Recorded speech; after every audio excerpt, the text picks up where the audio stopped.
الحمد لله الذي جعل الشمس والقمر بحسبان والنجم والشجر يسجدان وفضل سماء على سماء كما فضل مكانا على مكان وإنسانا على إنسان ونشهد أن لا إله إلا الله وحده لا شريك له ونشهد أن محمدا عبده ورسوله أما بعد فقد قال الله تعالى في كلامه المجيد والفرقان الحميد সকলে আমার সাথে জবান খুলে বলুন أعوذ بالله من الشيطان الرجيم بسم الله الرحمن الرحيم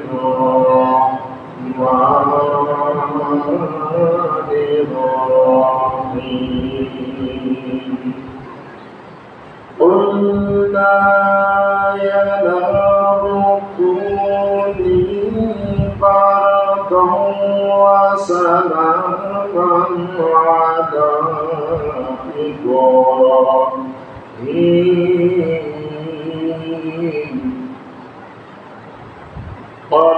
قال تعالى في شان رسول الله صلى الله عليه وسلم إن الله وملائكته يصلون على النبي يا أيها الذين آمنوا صلوا عليه وسلموا تسليما اللهم صل على سيدنا مولانا محمد وعلى آله سيدنا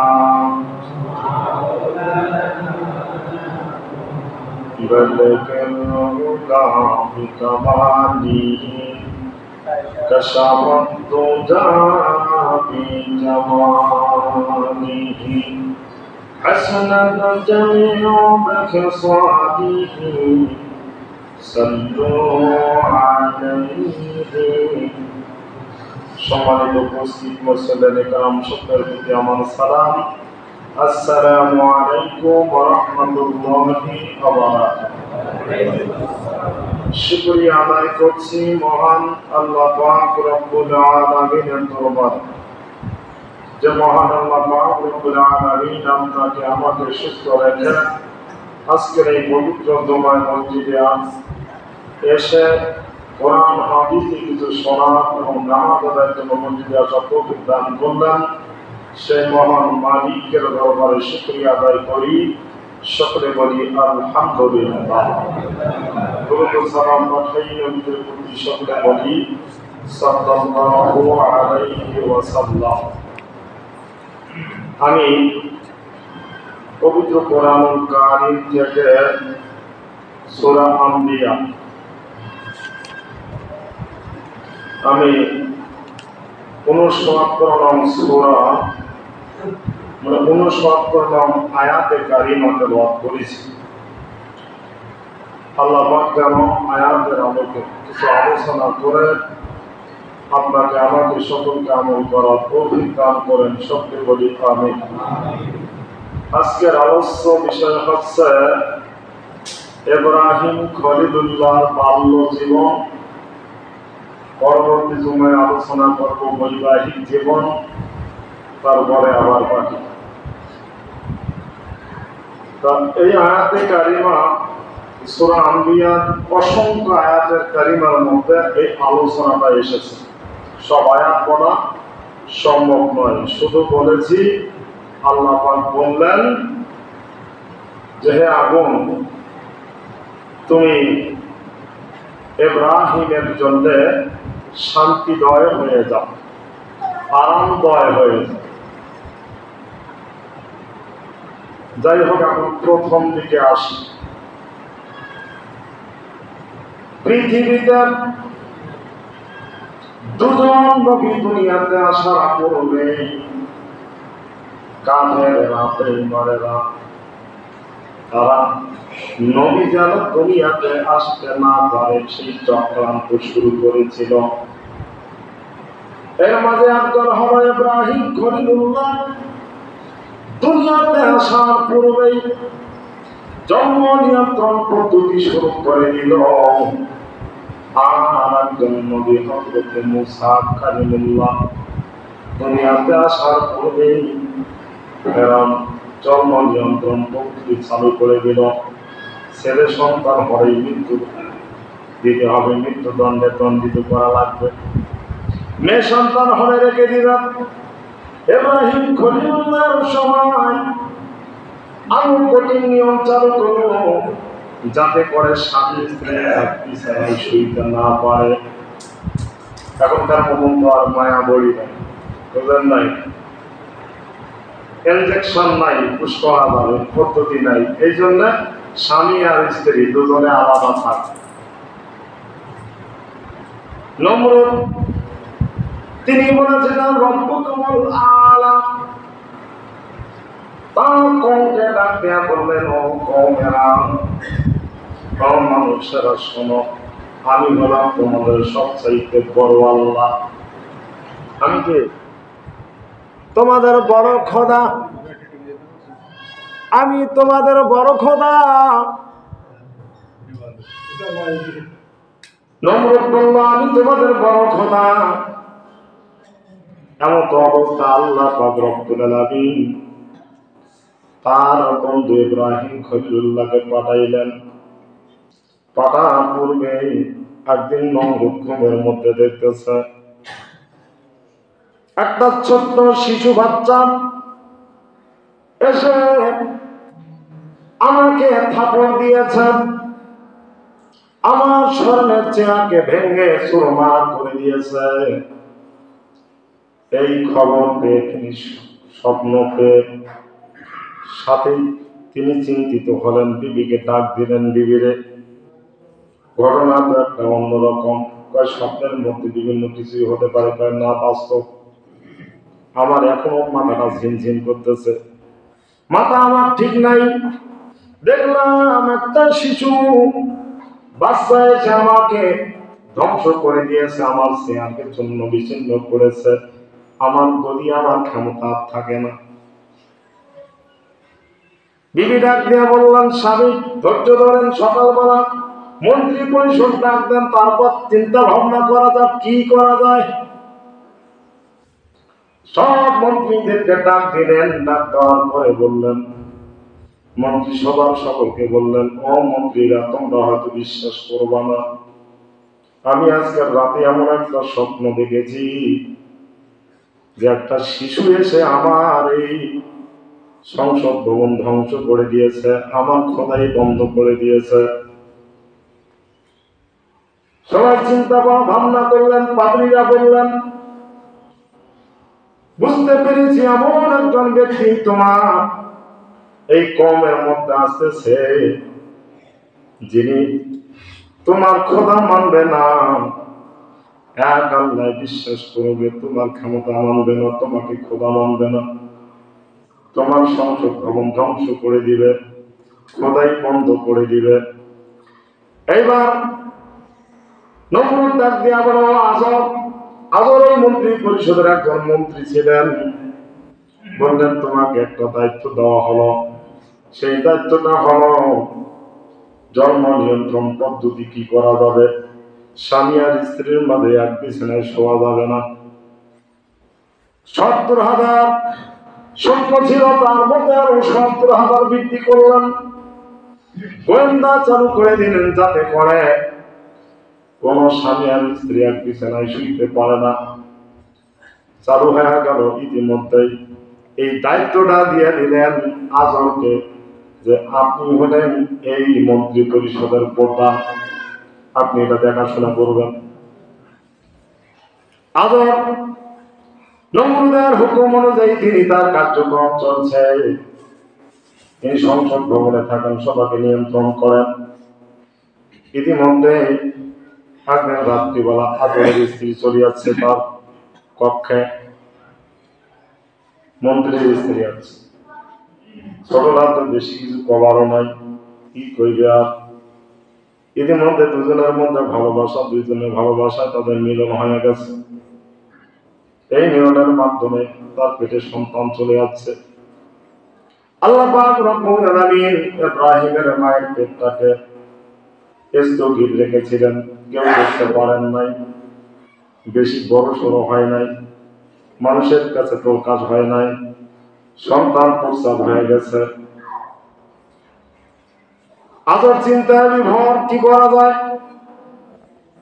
সন্তান হওয়ার পরে দেখে সন্তান তো সুদম দেহের অধিকারী, সুন্দর চেহারা, চাঁদের মতো উজ্জ্বল, এত সুন্দর চেহারা দেখে মায়া মায়া লাগে।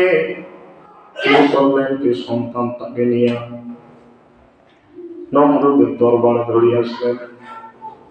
আইসা কয়, নমরুদ খোদা দেখেন, আমার ঘরে কেমনি করি জানি না একটা সন্তান আছে, এত সুন্দর চেহারা, এত সুন্দর মায়াবী চেহারা, চাঁদের মতো উজ্জ্বল এত সন্তান আমি এই মিশরের জমিনে আর কোনদিন দেখি নাই।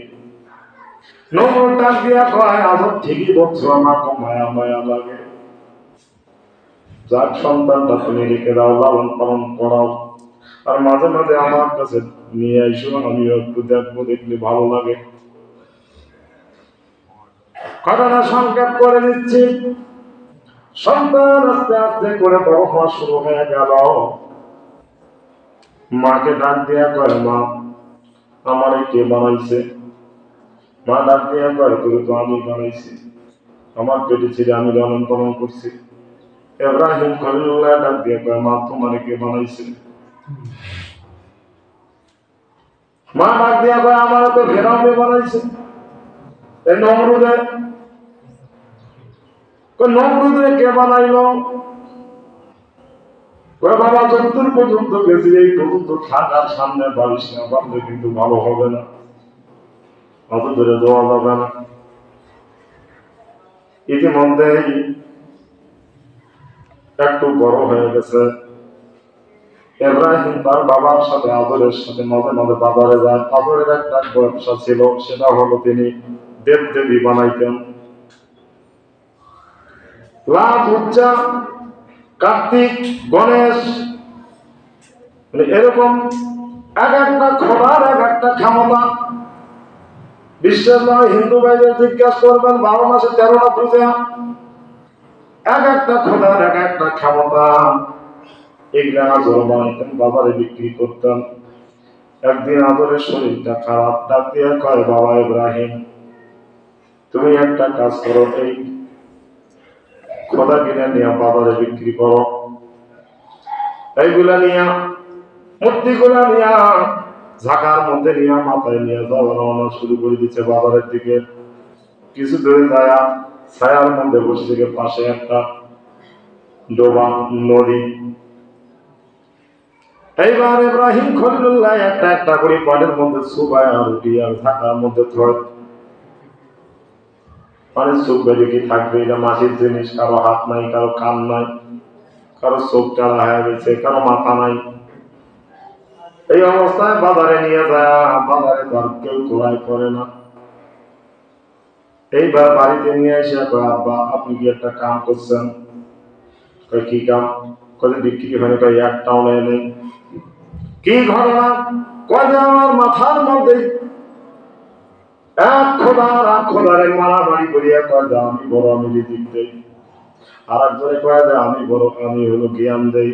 একজনে কয় আমি বড়, আমি জান দেই। মানে বিভিন্ন ধরনের বিভিন্ন ক্ষমতা। এই বড় বড় করতে করতে এক একটা আর একটা মারামারি করতে করতে চোখ টিকা করে দিচ্ছে, আর হাত ভাঙে দিচ্ছে, আর কান ভাঙে দিচ্ছে, কারো মাথা নাই। আবার কয়রা কেমন কথা, এই কাজ হতে পারে না, এটা কোনদিনও করতে পারে না, এদের তো এই ক্ষমতা নাই। যদি ক্ষমতা না থাকে তোমরা নিজে বানায়া মাটির পুতুল বানায়া তোমরা নিজে কেমনে করে তাদেরকে খোদা মানো, কেমনে করে মানো? এই সংবাদ চলে গেছে নমরুদের দরবারে। নমরুদ এবার চিন্তা ভাবনা করে কি করা যায়। এরপরে নমরুদকে যে পর্যন্ত কালে মাত্রা দিচ্ছে, নমরুদের ডাক দিয়ে কয় আপনার কি ক্ষমতা? নমরুদ কয় তোর আল্লাহ কি ক্ষমতা? এইবার ইব্রাহিম খলিলুল্লাহ কয় আমার আল্লাহ ইচ্ছা করলে মারতে পারে, আবার কাউকে ছেড়ে দিতে পারে। নমরুদ কয় যে এটা ক্ষমতা তো আমারও আছে। ইব্রাহিম বললেন যে আমার খোদার ক্ষমতা হলো আল্লাহ যাকে ইচ্ছা মৃত্যুবরণ করতে পারেন, যাকে ইচ্ছা রাখতে পারেন। নমরুদ বলল এটা তো আমারও ক্ষমতা আছে, একই দিক দুইটা আমার কাছে নিয়ে আসো। দুইটা আসামি নিয়ে আসা হলো কারাগার থেকে। একটাকে ছেড়ে দিলেন, আর একটা তরবারি দিয়ে মাথাটা আলাদা করে দিলেন। দেওয়ার পরে ডাক দিয়ে কয় ইব্রাহিম দেখো আমি খোদারও এরকম ক্ষমতা, আমি একজনকে ছেড়ে দিলাম আর একজন মেরে ফেললাম, তোমার খোদা কি এটা পারে? এবার ইব্রাহিম খলিলুল্লাহ ডাক দিয়া কয় আমার খোদা সকালবেলা সূর্যকে পূর্ব দিক থেকে ওঠায় পশ্চিম দিকে ডুবায়, তুমি যদি পারো তাহলে সূর্যটারে উঠায়া কালকে পশ্চিম দিকে উঠায় আপনি পূর্ব দিকে ডুবাবেন। কথা কি পারবে? এই ক্ষমতা কি আছে? এই ক্ষমতা তো নাই। বিশাল চিন্তার মধ্যে পড়লেন, বললেন যদি তুমি না পারো তাহলে কালেমা পড়ে নাও লা ইলাহা ইল্লাল্লাহ মুহাম্মদ রাসূলুল্লাহ তখন ছিলেন না। এরপর ইব্রাহিম খলিলুল্লাহর বিরুদ্ধে নমরুদ আবার সংসদ ভবনের মধ্যে আবার বৈঠক ডাক দিলেন। সকল মন্ত্রী পরিষদ নিয়ে বসে থাকলেন। মহাবিপদার জন্য আমরা এত কিছু করলাম, সেটা তো আমাদের মন্ত্রীর ঘরে, আজরের ঘরে। আজর একজন ভালো মানের মন্ত্রী, কি করা যায়, কি করা যায়? এবার সবাই বলি পরামর্শ দিলাম, এক কোণ থেকে একটা বৃদ্ধ মানুষ, 3 মাথা বুড়া শয়তান বসেছিল। শয়তান কয় বুদ্ধি একটা আছে, সেই বুদ্ধিটা হলো মেলার ব্যবস্থা করা লাগবে। এই মেলায় যদি আপনি ইব্রাহিমকে নিতে পারেন, আর ওই নামটা নর্তকী মহিলা মেয়েদের নাচ গান যদি দিতে পারে, সে তার আল্লাহ তার খোদাকে ভুলে যাবে, সে আর আল্লাহ ভীরু হতে পারবে না। এই দুনিয়া তো যারা শয়তানি চক্রান্তের মেলার মধ্যে যায়, যারা মহিলাদের সাথে না মেলামেশা করে, এরা কিন্তু আল্লাহ ভুলে যায়। আল্লাহর ভয় তার অন্তরে কম হয়, এটা শয়তানি পদ্ধতি। মেলার ব্যবস্থা করে ফেললেন। নমরুদ ডাক দিয়ে বলেন বিশাল মেলার ব্যবস্থা করেন, অসংখ্য টাকা বরাদ্দ দিয়ে দিলেন। কিছুদিন আগে দেখছেন যেখানে মেলা হয় সেখানে বরাদ্দ বেশি। দেবীর পূজা দেখবেন, যখন দুর্গা পূজা আসে অনেক বরাদ্দ। ঈদের মাঠ কয়টা বরাদ্দ? মেলার মধ্যে বরাদ্দ বেশি, বরাদ্দ দিয়ে দিলেন, যত বিরাট টাকা পয়সা লাগবে দিয়ে দেব। এইবার মেলার আয়োজন করা হলো, মেলার মধ্যে দাওয়াত করা হলো, সবাই গেল। ছোট ছোট বন্ধু যারা সমকক্ষ ছিল সবাই বন্ধু, বন্ধু চলো। ইব্রাহিম খলিলুল্লাহ কইল আমার শরীরটা ভালো না, তোমরা যাও। শরীর ভালো না, শরীর ভালো কিন্তু দুই প্রকার, একটা হলো শারীরিক আর একটা মানসিক। ইব্রাহিম মানসিক কিন্তু ভালো না। কি হচ্ছে? মেলা চলল দীর্ঘ 1 মাস, ইব্রাহিম আর যায় না। ওমরা নিজে নিজে নাচানাচি গোটাগুটি যাবতীয় পড়াশোনা করলো। এদিকে ইব্রাহিম খলিলুল্লাহ চিন্তা ভাবনা করলো, তিনি ওই খোলার ঘরে প্রবেশ করলো, দেবদেবীর ঘরে। ঢোকার পরে দেখে কোন গাওয়াতে আছে 360টা যে অসংখ্য দেবদেবী। এই সব দেবদেবী গুলোকে কারো হাত কাটি দিছে, কারো কম কাটি দিছে, কারো চোখ ভাঙি করে দিয়ে এক একটার এক এক ঘটনা করছে। করিয়া যেটা বড় দল হাতি, ওটার ভারত কুড়াল দিয়া থইছে, ভারত কুড়াল দিয়া থইছে। এবার সবাই আসিয়া খোদার ঘরটাকে দেখে যে সব ভাঙ্গি ছুরি নেজমায়, বড়টা ভালো। এই সংবাদ যখন নমরুদের কাছে চলে গেল, নমরুদ এসে দেখে এই ঘটনা। আজরকে ডাক দিয়ে কয়, আজর তোর ছেলেকে ডাক দেখ, পাই ছাড়া এই কাম করে নাই। এই মেলায় গায়ে গায়ে গেছিল, সবাই এই জমানে খেলায় যায়নি, সবাই যার জন্য আমি হাত বান্ধিলাম, কিন্তু হাতে উনি বললো না, বউ আমাদেরকে ধরাইল। সবাই গেছে, উনি যায় নাই, ডাক দিয়ে নিয়ে আসান। ইব্রাহিমরা ডাক দিয়ে নিয়ে আসা হলো। বললো, ইব্রাহিম এই ঘটনাগুলো কে করেছে তাড়াতাড়ি বলো। আমার কেন জিজ্ঞাসা করেন, ওই বড়টাকে বলো।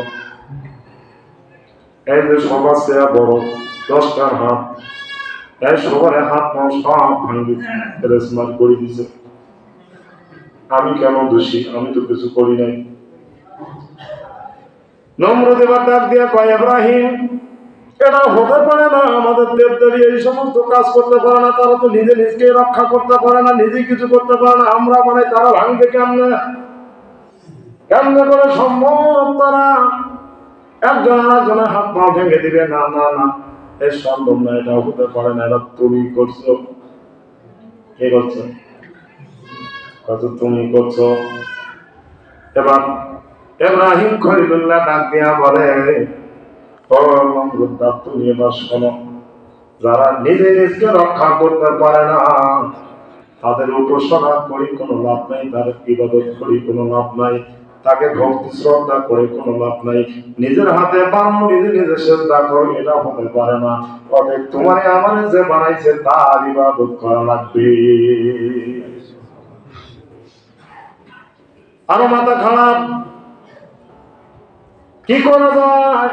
আমার মন্ত্রী পরিষদ ডাক দিল, দিয়ে কয় একটা কাজ করা যাক, এক দুনিয়াতে বেঁচে ধরা যাবে না, একে আমরা মারতেও পারবো না, কারণ ওকে মারার জন্য ফন্দি বানানো লাগবে, আগুনে পড়তে হবে।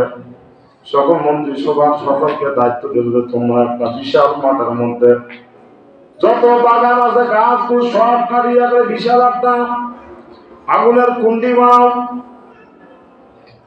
বিশাল আগুনের একটা স্তূপ তৈরি করো। আনাতনকে ডাক দিয়া কয়, আপনাকে এই দায়িত্ব দিয়েছিলাম আমি জন্ম নিয়ন্ত্রণের, আর আপনি নিজেই জন্ম দিয়েছেন, অতএব আপনি নিজেই সরকার করিয়া নিজে নিজের ছেলেকে ফেলে দিবেন, আপনি নিজেই ফেলে দিবেন। আগুনের স্তূপ তৈরি করা হলো, সরকার সাদা হলো। এই সরকার করে ইব্রাহিম খলিলুল্লাহকে আগুনের মধ্যে ফেলে দিল। ফেরেশতারা এসে ডাক দিয়ে বলে, ও ইব্রাহিম আপনি যদি আমাকে অনুমতি দেন তাহলে আমি তার সমস্ত কিছুই ধরিসাৎ করে দেব, তোমাকে রক্ষা করব। ইব্রাহিম ডাক দিয়ে কয়, আমি যে আল্লাহর ইবাদত করি ওই আল্লাহ কি আমারে দেখে না? তোমার সহযোগিতার আমার দরকার নাই। বাতাস পায় আপনি বলেন, আমি বাতাসের মাধ্যমে সব উড়ি শেষ করে দেবো। কয় না, দরকার আল্লাহ আমার একজন আছে, তিনি রক্ষাকারী, তিনি রক্ষা করবেন। এই জায়গায় আর একটা কথা মনে পড়ে গেল, এই ইব্রাহিম খলিলুল্লাহ আগুনে করতেছে, আগুনে কি করতেছে? এর মধ্যে একটা ব্যাং তাই খুব আফসোস করছিল। আফসোস করি কয়, আহারে নবী ইব্রাহিমকে এরা পুড়ে ফেলে, পানি দেওয়ার জন্য তার হাতে তো পানি নেই। ব্যাং করলো কি, সিরিপ করি প্রস্তাব করে দিল। প্রস্তাবকে আগুন গেছে গেছে, খালি প্রস্তাব করছে। আল্লাহ পাক খুশি হয় ডাক দিয়ে বলে, ব্যাং তোমার এই প্রস্তাব আগুনের মধ্যে করাটা আমার কাছে ভালো লেগেছে। দুনিয়ার সব প্রাণীর প্রস্তাবকে আমি নাপাক করে দিয়েছি, কিন্তু তোমার ব্যাংকের প্রস্তাবকে আজ থেকে আমি পবিত্র করে দিলাম। ব্যাংকের একটা স্বভাব আছে, দেখলেই দেখবেন একটু নাড়া দিবেন, সিরিপ করি মুখ দিবে, কিন্তু যতই মুতুক না কেন তোমার পান্তাবি অপরিষ্কার হইবে না, নতুন করে উযু করাও লাগবে না, পবিত্র। যাই হোক, ওইদিকে আলোচনাটা না যাই, সময় একেবারে কম। আল্লাহ পাক রব্বুল আলামিন বললেন যে, হে আগুন, তুমি আমার ইব্রাহিমের জন্য শান্তিময় হয়ে যাও, আনন্দময় হয়ে যাও। আগুন আর ইব্রাহিমকে জ্বলায় না, চতুর্দিকে কাঠ টাঠ সব কিছু সরকার হয়ে যাওয়ার পরে এবার থেকে ইব্রাহিম খলিলুল্লাহ জান্নাতি খাবার খায়, আরো গেছে, আরামে আছে। আল্লাহ ডাক দিয়ে কয়, ইব্রাহিম আমার বন্ধু একা একা আগুনের মধ্যে থাকবে, ভয় লাগতে পারে, তুমি নিজেও বসে থাকো। বন্ধু বানিয়ে দিলেন। যাই হোক, ইব্রাহিমের একটা পশম পর্যন্ত জ্বলাতে পারে নাই। এরপরে নমরুদ আবার চিন্তার মধ্যে পড়ে গেল, আহারে কি ঘটনা, এত বড় আগুনের কুণ্ড সাজাইলাম, এরপর আমি ইব্রাহিমকে নষ্ট করতে পারলাম না, এখন কি করা যায়, কি করা যায়। এবার চিন্তা ভাবনা করলো, ইব্রাহিম ডাক দিয়ে কয়, ইব্রাহিম এবার তোর আল্লাহর সাথে আমার যুদ্ধ, দেখি এবার তোরে বাঁচায় কি। এটা বলি শেষ করো, যুদ্ধ কার সাথে? আল্লাহর সাথে যুদ্ধ। যুদ্ধ তিনি বিশাল পাহাড়ের উপরে বিশাল চরকা বানাইলেন, মানে বিশাল টাওয়ার, মোবাইলের টাওয়ার বানানোর পরে ওই জায়গা থেকে তিনি তীর নিক্ষেপ করলেন। তীর নিক্ষেপ করলেন, দেখতো আল্লাহরে মাইরে ফালাবো। আল্লাহ ডাক নিয়ে কয়, ইব্রাহিম তীরটা ধরো, কিন্তু আর আশা ধরলেন।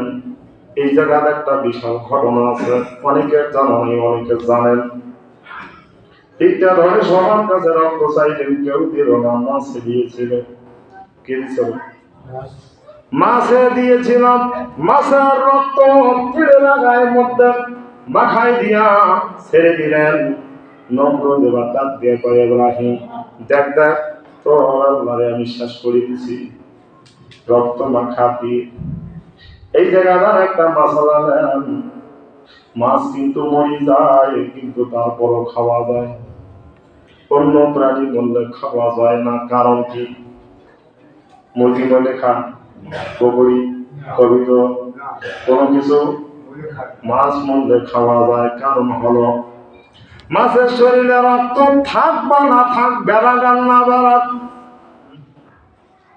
জিন্দা থাক আর মৃত্যু থাক, এমনকি সুখটাও যদি হয়, এই মানুষ তারপর সেবন করে খায়, খায় না, পচা জিনিস খায়। আল্লাহ কয়, ও মাছ, তোমার এই রক্ত দেওয়াটা আমি আল্লাহর কাছে বড় পছন্দ হয়েছে, অতএব আমি তোমাকে একটা দোয়া দিয়ে দিলাম, তুমি মৃত্যুবরণ করবা, শক্তি করবে, তাও আমার বান্দারা খাবে। এই জন্য মাছ মরা অবস্থায়ও খাওয়া যায়। আল্লাহু আকবার দিয়ে জব করা লাগে না, আল্লাহু আকবার হয়ে গেছে একেবারে। সময় কম, এরপরে এখানে বলি শেষ করবো যেহেতু আলোচনাটা একটা লাইনে আছে, অনেকে রাগ করেন না, হুজুর টাইম বাড়াইলো, সমস্যা আবার ইনাদের খুব সমস্যা। এরপরে ইব্রাহিম ডাক দিয়া কয় এখন কি করবা? ইব্রাহিম ডাক দিয়া কয় আল্লাহ এ কি করলো? আল্লাহ কয় চিন্তার কারণ নাই, সৈন্য আসতেছে, সৈন্য আসতেছে। ইব্রাহিম পিছন দিক থেকে তাকায়া দেখে কালা ব্যাগের মতো মশা ভম ভম করে আসতেছে, খালি দুইটা করে কামড় দিয়েছি, একটা সৈন্য শেষ করা, দুইটা করে কামড় দিয়েছে শেষ। এই দৃশ্য দেখিয়া নমরুদ একেবারে ঘোড়া ধরি উল্টা পকে আবার দৌড়, উল্টা পকে দৌড়। ইতিমধ্যে একটা ল্যাংড়া মশা আল্লাহকে ডাক দিয়ে কয় বড় আশা ছিল, কিন্তু আমার তো এখন পাও নাই, টানাও নাই, যাবার পারি না, কি করব? আমার তো বড় আশা।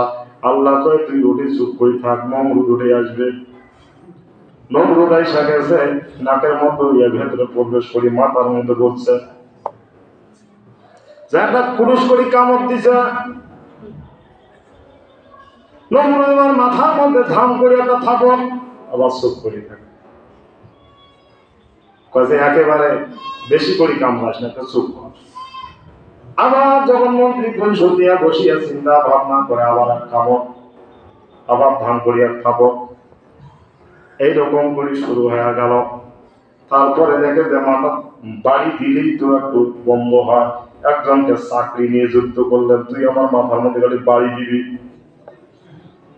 আর আল্লাহ কয়ে মশা তুই আস্তে আস্তে গিয়ারটা বাড়াবি।